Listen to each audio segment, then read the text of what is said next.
Sure হওয়া যাবে না লোকটা 100% ইমানদার। হতেও পারে লোকটার ভিতরে আদৌ ঈমান নেই। আবার যে মানুষটাকে দেখছি প্যান্ট শার্ট পরা, এখনো তার মুখে দাড়ি ওঠেনি বা দাড়ি রাখেননি, লোকটাকে হয়তো নাস্তিক মতো দেখছি, তো হতেও পারে লোকটা ইমানদার। কি আমি ভুল বলছি নাকি বাবু? যে মানুষগুলো টুপিওয়ালা, দাড়িওয়ালা, জুব্বাওয়ালা, কিছু মনে নেন না, 10 টাকার নোট জালবার হয়, 10 টাকা 20 টাকার নোট জালবার হয় খুব কম, খুব কম। আর খুব একটা বোঝা যায় না। মানে আমার অন্তত আমার হাতে কোনোদিন পড়িনি। 500 টাকার নোট, 1000 টাকার নোট, 2000 টাকার নোট, 1000 এখন নেই, 2000ও নেই, কিন্তু ছিল যখন আমি নিজে অনেক জাল টাকা দেখেছি। নকল বার হয় দামি জিনিসের। কথা ঠিক বলছি না ভুল বলছি? 10 টাকা নকল করে খুব বেশি লাভ হবে না। যদি 2000 টাকা নকল করা যায় তাহলে লাভ বেশি হবে। টুপি, দাড়ি, জুব্বা অনেক দামি। টুপিওয়ালা, দাড়িওয়ালা, জুব্বাওয়ালাও অনেক দামি। কিন্তু এই অরিজিনাল নোট আর জাল নোট যেমন বোঝা বা পার্থক্য করা বিরাট কষ্টকর সাধারণ মানুষের পক্ষে, ঠিক একইভাবে টুপিওয়ালা, দাড়িওয়ালা, জুব্বাওয়ালা যতটা আল্লাহর নিকটবর্তী হতে পারে, আবার টুপিওয়ালা, দাড়িওয়ালা, জুব্বাওয়ালারাই জাল নোটের মতো সেজে তারা মানুষদেরকে, শুধু নিজেরা না, মানুষদেরকে জাহান্নামের পথে নিয়েও যাবেন। এর পক্ষে তথ্য দেওয়া যাবে, এর পক্ষে দলিল দেওয়া যাবে। কোন প্যান্ট শার্ট পরা মানুষের দ্বারা মানুষ যতটা না ধোঁকা খাবে, টুপিওয়ালা, দাড়িওয়ালা, জুব্বাওয়ালাদের দ্বারা মানুষ তার থেকে আরো বেশি ধোঁকা খাবে। কথা ঠিক বলছি না ভুল বলছি?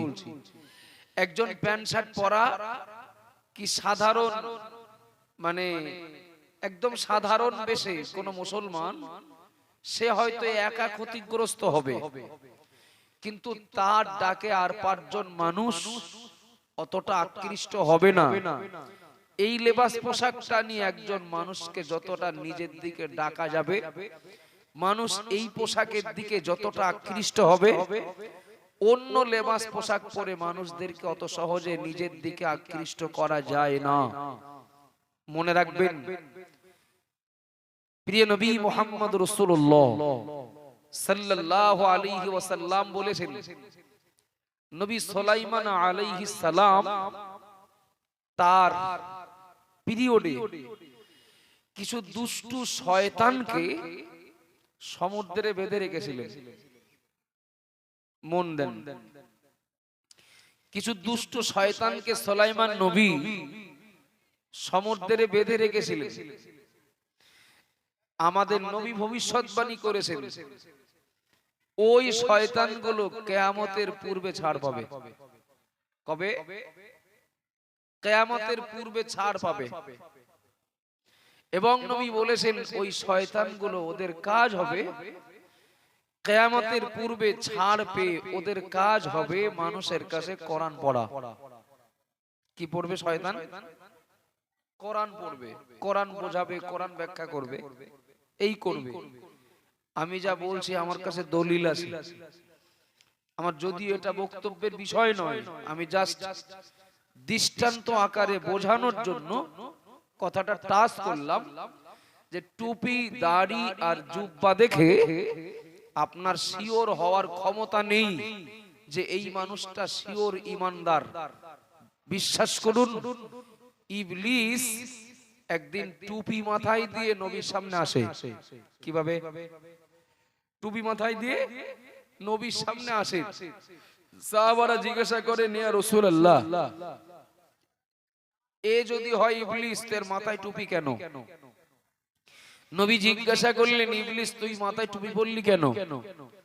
ইবলিস বলল, মুহাম্মদ, এই টুপিটা আল্লাহকে সন্তুষ্ট করার জন্য বা আপনার সুন্নাত আদায় করার জন্য নয়, এই টুপিটা হলো দুনিয়াদারির টুপি। এই টুপিটা আমি যদি কারোর মাথায় পরাই, সে আখেরাত ভুলে যাবে, সে যা দেখবে শুধু দুনিয়ায় দেখবে। সুতরাং এই টুপি আর আপনার মাথার টুপি এক নয়। টুপি একই টুপি, নামও একই, কিন্তু এর কাজ আলাদা। এর কাজ হলো, এই টুপি যাদের মাথায় পরাবো তারা আখেরাত ভোলা হয়ে যাবে, তারা দুনিয়ার প্রতি ডুবে যাবে, আকৃষ্ট হবে। চলেন, টুপিওয়ালা, দাড়িওয়ালা, জুব্বাওয়ালা দেখেই মুখ ছুবড়ে পড়ার দিন এখন অন্তত নেই।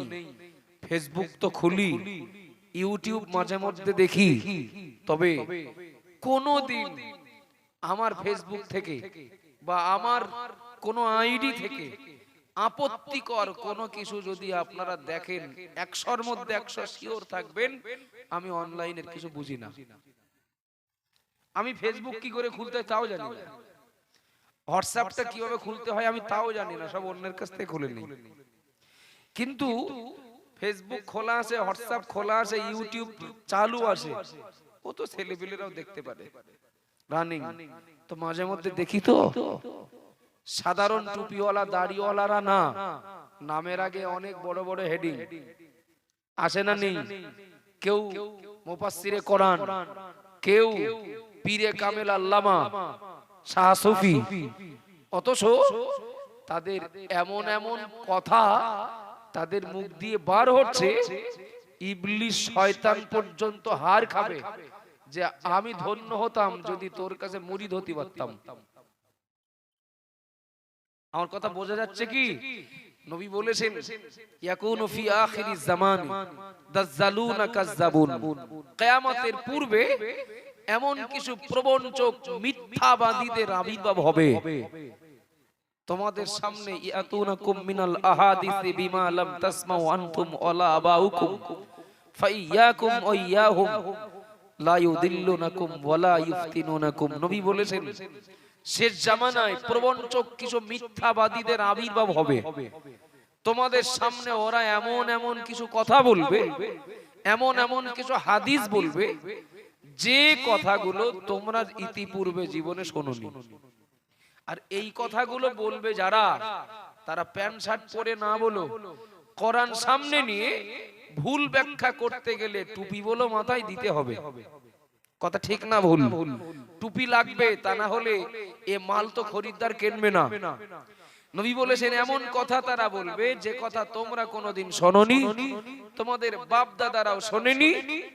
আর এমন কথা যদি কেউ তোমাদের সামনে বলে, তোমরা তাদের কাছে যাবে না, তাদেরকে তোমাদের নিকট আশ্রয়ও দেবে না। বিশ্বাস করুন, প্যান্ট শার্ট পরা মানুষ কারোর ঈমান নষ্ট করার জন্য যতটা না ভয়ঙ্কর, যতটা না ক্ষতিকর, তার থেকে অনেক বেশি ভয়ঙ্কর যারা জাল নোটের মতো টুপি এবং দাড়ি নিয়ে জুব্বা পরে জাল ঈমানদার সেজেছেন।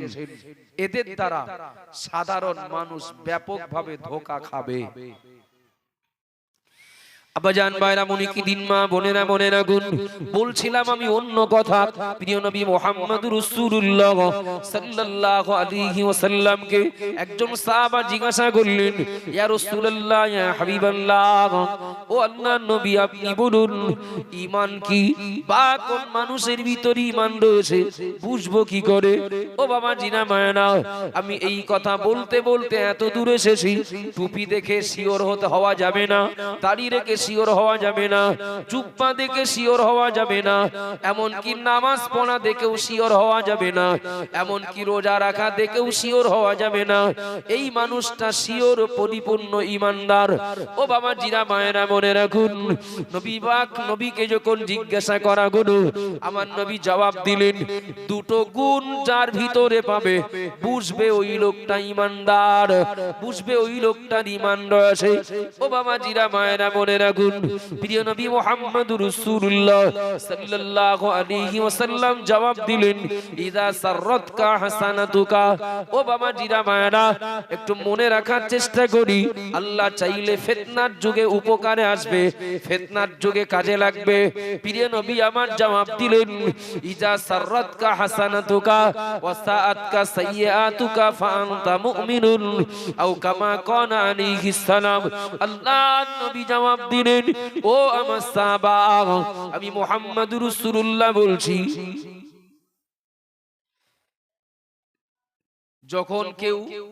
যখন কেউ ভালো কাজ করে, নেকির কাজ করে আনন্দ পাবে, ভালো কাজ নেকির কাজ যখন কাউকে আনন্দ দেবে, তখন একদিকে যেমন ভালো কাজ তাকে আনন্দ দেবে, আর অন্যায় কাজ পাপের কাজ যখন পাপীকে কষ্ট দেবে, তথা ভালো কাজ করবেন যিনি, নেকির কাজ সওয়াবের কাজ করবেন যিনি, এই নেকির কাজ সওয়াবের কাজ যখন তাকে আনন্দ দেবে, আর পাপ যখন পাপীকে কষ্ট দেবে, তখন বুঝবে ওই লোকটার ভিতরে ঈমান আছে। দুটো শর্ত, একটা হলো ভালো কাজ করে যখন আমি আনন্দ পাবো, ভালো কাজ আল্লাহ খুশির কাজ, নবী খুশির কাজ, সমাজ কল্যাণমূলক কোন কাজ আমার দ্বারা যখন হবে, আর সেই কাজ শুধু করলে হবে না, যদি আমি আনন্দ পাই সেই কাজ করে, আবার পাপ করেই, পাপ করলেই শুধু একজন মানুষ ঈমান হারায় না, যদি পাপটা করে তার কষ্ট হয়, সে যদি অনুতপ্ত হয়, নবী বললেন বুঝবে লোকটার ভিতরে ঈমান আছে। একটু সুবহানাল্লাহ বলেন। আব্বাজান মায়েরা মনে রাখুন, মা বোনেরা মনে রাখুন, দুনিয়াতে ঈমান আনার পরে সবথেকে আল্লাহ সন্তুষ্টির বড় আমল হলো নামাজ পড়া।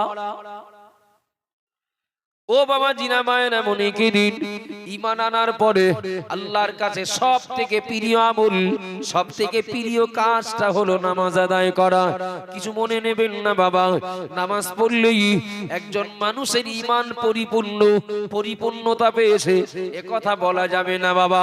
আল্লাহর কোন বান্দা যদি, আল্লাহর কোন বান্দি যদি নামাজ আদায় করে ওই নামাজে যদি তৃপ্তি না পান, ওই নামাজে যদি তিনি খুশি না হন, আনন্দিত না হন, আল্লাহর কোন বান্দা বান্দি যদি রোজা রেখে ওই রোজায় তিনি যদি আনন্দিত না হন, আল্লাহর কোন বান্দা বান্দি যদি দান সদকা করে যদি তিনি আনন্দ না পান, তৃপ্তি যদি না পান, খুশি যদি না হন, তাহলে নবীর ওই হাদিস অনুযায়ী বলা যায় ওই ভালো কাজটা করার পরেও ওই মানুষের ভিতরে ঈমানের ত্রুটি রয়েছে বাবা। কিছু মনে নেন না, পৃথিবীর জমিনে আল্লাহর কোন বান্দা বান্দি যখন ঈমান আনবেন, ঈমান আনার পরে তার প্রথম দায়িত্ব হলো নামাজ আদায় করা। একটু দয়া করে বলুন, এ নামাজ পড়তে মসজিদে যান যারা, আমি ওয়াক্তীয় নামাজের কথা বলছি না, আমি যদি জুমার দিনের কথা যদি বলি, এই শ্রেষ্ঠ আমল, শ্রেষ্ঠ ইবাদতটা সপ্তাহে একদিনের জন্য, তাও তো সবার কপালে হয় না। আবার এই জুমার নামাজ পড়ার জন্য গেলেন যারা, মসজিদে যান যারা, তাদের ভিতরে অধিকাংশ মুসল্লিদের ভিতরে পাওয়া যাবে চঞ্চলতা, অস্থিরতা। ঠিক বলছি না ভুল বলছি? মসজিদ হলো দুনিয়ার সব থেকে ভালো জায়গা, আর নামাজ হলো ঈমানের পরে সব থেকে শ্রেষ্ঠ আমল। এই দুনিয়ার সব থেকে শ্রেষ্ঠ জায়গা, সব থেকে ভালো জায়গাতে সব থেকে ভালো আমলটা করতে গেলেন যারা, দেখবেন অধিকাংশ মুসল্লি তারা যদি 2 মিনিট সময় একটু দেরি হয়, যদি 5 মিনিট সময় টোটাল জুমার নামাজ কমপ্লিট হতে অন্য দিনের তুলনায় যদি দেরি হয়, কিছু মানুষ আসে দেখবেন মসজিদের ভিতরে বসেই তারা ক্ষোভ বিক্ষোভ দেখানো শুরু করে। কথা ঠিক বলছি না ভুল বলছি? তারা ক্ষোভ বিক্ষোভ দেখানো শুরু করে। কিভাবে? হয়তো গাল দেবে না, জোর আওয়াজে হয়তো কথা বলবে না, কিন্তু তাদের মুখের দিকে তাকালে বোঝা যাবে লোকটা বিরাট অসন্তুষ্ট। আমার কথা বুঝতে হবে। আচমকা কোনো কথা বলি না, আর এখনো বলছি না। নবী বলেছেন ঈমান আসে কিনা বুঝবে দুটো বৈশিষ্ট্যে। এক নাম্বার, ভালো কাজ যাকে আনন্দ দেবে, নেকির কাজ যাকে আনন্দ দেবে। পরেরটার ব্যাখ্যা পরে করছি।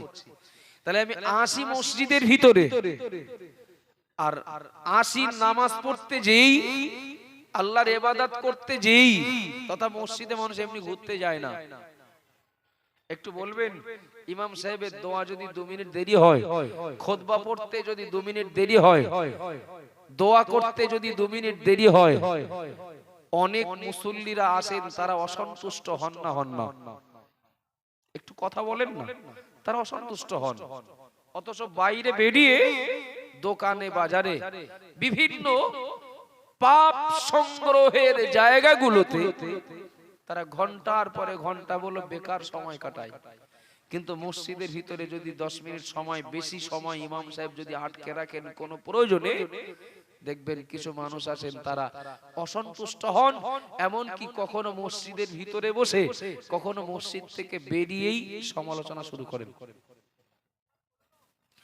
আব্বা জান মায়েরা মনে কি দিন, মা বোনেরা মনেরা গুণ, প্রিয় নবী মুহাম্মদ রাসূলুল্লাহ সাল্লাল্লাহু আলাইহি ওয়াসাল্লাম সাহাবায়ে কেরামদের উদ্দেশ্য করে বললেন, ইদা মারারতুম বিরিয়াদিল জান্নাতি ফারাতাউ। ও আমার সাহাবায়ে কেরামেরা, আমি মুহাম্মদ রাসূলুল্লাহ বলছি, যখন জান্নাতে যাবে, জান্নাত প্রদক্ষিণ করবে, জান্নাতে যেন এক জায়গায় থাকবে না। আমি মুহাম্মদ রাসূলুল্লাহ বলছি, যখন জান্নাতে প্রবেশ করবে, এক জায়গায় থাকবে না, জান্নাত প্রদক্ষিণ করবে। সাহাবা নবীকে জিজ্ঞাসা করলেন, ইয়া রাসূলুল্লাহ, ইয়া হাবিবাল্লাহ, ও আল্লাহর নবী, অমারিয়াদুল জান্নাহ, দুনিয়ার জমিনে জান্নাত কোন জায়গায়? নবী আমার বললেন, ক্বালা মাসাজিদুন, দুনিয়াতে জান্নাত হলো আল্লাহর ঘর, মসজিদ। একটু জোরে বলুন সুবহানাল্লাহ, আরো জোরে বলুন সুবহানাল্লাহ। এ কথা আমার নয়, এ কথা আমার নবী বলেছেন, দুনিয়াতে জান্নাত হলো মসজিদ। সাহাবা আবার জিজ্ঞাসা করলেন, ওমারতু ইয়া রাসূলুল্লাহ, ও আল্লাহর নবী, দুনিয়াতে মসজিদ যদি জান্নাত হয়, দুনিয়াতে মসজিদ যদি জান্নাত হয়, ও আল্লাহর নবী, তাহলে ওই মসজিদ প্রদক্ষিণ করব কি করে? একজন সাহাবা নবীকে জিজ্ঞাসা করলেন, নবী আমার জবাব দিয়ে দিলেন, ও আমার সাহাবা বোনেরা গো, ক্বালা সুবহানাল্লাহি আলহামদুলিল্লাহি ওয়ালা ইলাহা ইল্লাল্লাহু আল্লাহু আকবার, আও কামা কানা আলাইহিস সালাম। আল্লাহ নবী বললেন, ও সাহাবা বোনেরা গো, মসজিদের ভিতরে সুবহানাল্লাহ, আলহামদুলিল্লাহ, আল্লাহু আকবার পড়া মানে আল্লাহর দয়ার জান্নাত প্রদক্ষিণ করা। একটু জোরে বলুন সুবহানাল্লাহ। ওই নবী আমার পাক জামানে জানিয়ে দিলেন, শাররুল বিকাই আসওয়াকুহা ওয়া খায়রুল বিকাই মাসাজিদুহা, আও কামা কানা আলাইহিস সালাম। নবী আমার জানিয়ে দিলেন, আমার উম্মত উম্মতিরা মনে রাখো, আমি মুহাম্মদ রাসূলুল্লাহ বলছি, দুনিয়াতে নিকৃষ্ট জায়গা হলো বাজার, আর সব থেকে শ্রেষ্ঠ জায়গা হলো মসজিদ। এবার আপনাদেরকে বলছি বাবা, একদিকে নবী বললেন দুনিয়াতে জান্নাত, মসজিদ হলো সর্বশ্রেষ্ঠ জায়গা, আবার ওই নবী বললেন দুনিয়াতে জান্নাত হলো আল্লাহর ঘর, মসজিদ। ওই নবী ফের আবার বললেন, ওই মসজিদের ভিতরে আল্লাহর ইবাদত করা, আল্লাহ তাসবিহ পড়া মানে আল্লাহ দয়ার জান্নাতের ভিতরে ঘুরে বেড়ানো বা জান্নাত প্রদক্ষিণ করা। এবার একটু দয়া করে বলুন, যে মানুষগুলো 5 মিনিট দেরি হওয়ার কারণে, 10 মিনিট দেরি হওয়ার কারণে যারা মসজিদের ভিতরে অসন্তুষ্ট অসন্তুষ্ট হন, ক্ষোভ বিক্ষোভ দেখান, ও বাবা জিরা ভাইরা, আসেন মসজিদে, আসেন জান্নাতে, এবং আসেন তো আল্লাহর শ্রেষ্ঠ ইবাদতের জন্য। 10 মিনিট দেরি হওয়াতে যারা অসন্তুষ্ট, নবীর হাদিসের ওই অংশটা তার জন্য তো প্রযোজ্য, যে মানুষটা ভালো জায়গায় ভালো কাজে 5 মিনিট 10 মিনিট সময় দেরি হওয়ার জন্য অসন্তুষ্ট হওয়া মানে তার ঈমানে ত্রুটি আছে। আমি জানি না আমার কথা আপনাদের বুঝতে অসুবিধা হচ্ছে কিনা। অনেক সময় দেখবেন চার দোকানে এসে গল্প করছেন, চায়ের দোকানে বলে সেই মাদ্রাসার জন্য টাকা নিতে এসেছিল, আমি কি আর দিতাম। এমন একটা লোক এসে ওই গ্রুপে কালেক্টর যারা এসেছেন তাদের ভিতরে এমন একটা লোক এসেছেন, সে আর না বলার উপায় নেই, ওই লোকটার সম্মান রক্ষার্থে দিলাম। হয় না এরকম? আমি দিতাম না, কিন্তু এমন একটা লোক এসেছেন, সে ওই লোকটার জন্য দিতে হলো, তা না হলে দিতাম ওদের। আছে না নেই? তাহলে দানটা করেছেন, ভালো কাজ করেছেন না? দানটা করলেন, ভালো কাজ করলেন, নেকির কাজ করলেন, কিন্তু তিনি কি এই দানে খুশি? তিনি এই দানে খুশি নন, অসন্তুষ্ট এবং অনিচ্ছাকৃত ভাবে দিয়েছেন। রোজা রোজা রেখেছেন, বিরাট কষ্ট করে রোজা রাখতে হয়েছে। বাড়ি রোজা রাখেন না, তবে কুটুম বাড়ি গিয়েছেন তো এটা মান ইজ্জতের ব্যাপার। বিরাট কষ্ট করে কুটুম বাড়ি দুদিন ছিলেন, সেই দুদিন রোজা রেখে বাড়ি এসে বললেন বেঁচে গেছি। দুদিন যে কি কষ্ট করে আমার রোজা থাকতে হয়েছে, শুধু কুটুম বাড়ি থাকার কারণে মান ইজ্জত বাঁচাতে আমার রোজা থাকতে হয়েছিল। বাড়ি এসেছি, অন্তত ওই বিপদ থেকে বাঁচলাম। দুদিন রোজা রেখেছেন, তিনি ভালো কাজ করেছেন না খারাপ কাজ করেছেন? ভালো কাজ করেছেন তো, কিন্তু ওটা ওই কাজটা খুশি মনে করেননি, বরং বেকায়দায় পড়ে বা নিরুপায় হয়ে রেখেছেন। যত ভালো কাজ করেন, যতই নেকির কাজ সওয়াবের কাজ করেন, যদি সেই কাজের প্রতি আন্তরিকতা না থাকে, বা সেই কাজ যদি ওই ভালো কাজ করা লোকটাকে যদি মনে তৃপ্তি না দেয়, হতে পারেন আপনি, হতে পারেন সেই ব্যক্তি আমি, নবী বলেছেন লোকটার ঈমান নেই। আবাজান বাইরা মনে কি দিন, মা বোনেরা মনে রাখুন, প্রিয় নবী মুহাম্মদ রাসূলুল্লাহ সাল্লাল্লাহু আলাইহি ওয়াসাল্লাম নবী আমার দ্বিতীয় অংশে বললেন, ওয়াসাআতকা সাইয়াতুকা ফাআনতা মুমিনুন। ও আমার উম্মত উম্মতিরা মনে রাখো, বিশেষ করে যে সাহাবা নবীকে জিজ্ঞাসা করলেন, নবী ওই সাহাবাকে বললেন, ও সাহাবা মনে রাখো, কেউ যদি পাপ করে, পাপ করলেই সে মানুষটার ঈমান চলে যাবে না, পাপ করলেই লোকটা বেঈমান হয়ে যাবে না। আমি মুহাম্মদ রাসূলুল্লাহ বলছি, ওয়াসাআতকা সাইয়াতুকা ফাআনতা মুমিনুন। পাপ করার পরে যদি ওই পাপী মানুষটার পাপের প্রতি অনুশোচনা তৈরি হয়, পাপ করার পরে পাপী মানুষটা যদি পাপ করার কারণে যদি কষ্ট পায়, আমি মুহাম্মদ রাসূলুল্লাহ বলছি লোকটার ভিতরে ঈমান আছে। একটু জোরে বলুন সুবহানাল্লাহ। কিন্তু পাপ করার পরে যদি পাপীকে যদি কষ্ট না দেয়, পাপ করার পরে যদি পাপীর মনে যদি আঘাত না করতে পারে, তাহলে বুঝে নিতে হবে লোকটার ঈমান শূন্য। আমি গোড়ায় বলেছি, আল্লাহ বলেছেন ঈমানদারদেরকে সাহায্য করব, এটা আমার দায়িত্ব। কিন্তু উল্টো দেখি কেন? উল্টো হতে দেখি কেন? তার কারণ ব্যাখ্যা করতে যে আমি একটা সাইড বলছি। বিভিন্ন সাইটে এই প্রসঙ্গে বক্তব্য রাখা যায়, যে তাহলে আমাদের কোনো ত্রুটি হচ্ছে। ত্রুটি কি? একটা হাদিস থেকে একটা ছোট্ট পর্যালোচনা। পাপ করলেই একজন মানুষ বেঈমান হয়ে যাবে না, যদি পাপটা করে লোকটা কষ্ট পায়, বুঝতে হবে লোকটা কষ্ট পাচ্ছে মানে তার ভিতরে ঈমান আছে। একটু সুবহানাল্লাহ বলেন। আর পাপ করে যদি লোকটার ভিতরে কোনো অনুশোচনা, অনুতপ্ত হওয়ার কোনো মানসিকতা যদি তৈরি না হয়, তাহলে বুঝতে হবে লোকটার ভিতরে ঈমান নেই। আব্বাজান ভাইরা মনে কি দিন, মা বোনেরা মনে রাখুন, আমি কাউকে মার্ক করে বলছি না বাবা, আমি কাউকে টার্গেট করে বলছি না, আপনারা কেউ আমার শত্রু নন। ও বাবা জিরা ভাইরা মনে রাখুন, প্রিয় নবী মুহাম্মদুর রাসূলুল্লাহ সাল্লাল্লাহু আলাইহি ওয়াসাল্লামের ওই হাদিসটাকে সামনে রেখে বলতে পারি, নবী আমার জানিয়ে দিলেন এমন একটা সময় চলে আসবে, এমন একটা জামানা চলে আসবে, যে সময় যে জামানা আমার উম্মাত উম্মতিদের দেখতে পাওয়া যাবে ইউহিব্বুনা যুনুবা ওয়া ইয়ানসাউনা তাওবাতা। নবী আমার জানিয়ে দিলেন আমার উম্মাত উম্মতিদের ভিতরে একটা অংশকে দেখতে পাওয়া যাবে, ওরা পাপ করবে আনন্দ করে, ওরা পাপের মধ্য দিয়ে আনন্দ উপভোগ করবে। ও বাবা জিরা ভাইরা মনে রাখুন, নবী আমার জানিয়ে দিলেন আমার একদল উম্মাত উম্মতিকে পাওয়া যাবে, ওরা পাপ করবে আনন্দ করে, বা আনন্দ করে পাপ করবে, বা পাপ করে আনন্দ পাবে, তথা পাপ ওদেরকে কষ্ট দেবে না, পাপ ওদেরকে আঘাত করবে না, পাপ ওদেরকে কোনো টেনশনে ফেলবে না। এবার একটু দয়া করে বলুন, প্রিয় নবীর ওই হাদিস অনুযায়ী যদি আপনি আপনার গ্রাম যদি লক্ষ্য করেন, আমি আমার গ্রাম যদি লক্ষ্য করি, তাহলে তো এবার ইমানদার খুঁজে পাওয়া আরো কষ্টকর হয়ে যাবে। যদি বলেন কেন? ও বাবা জিনা ভাইরা, আমরা বনি আদম, আমরা আদমের বংশধর, আমরা মানুষ, পাপ হওয়াটা আমাদের জন্য স্বাভাবিক।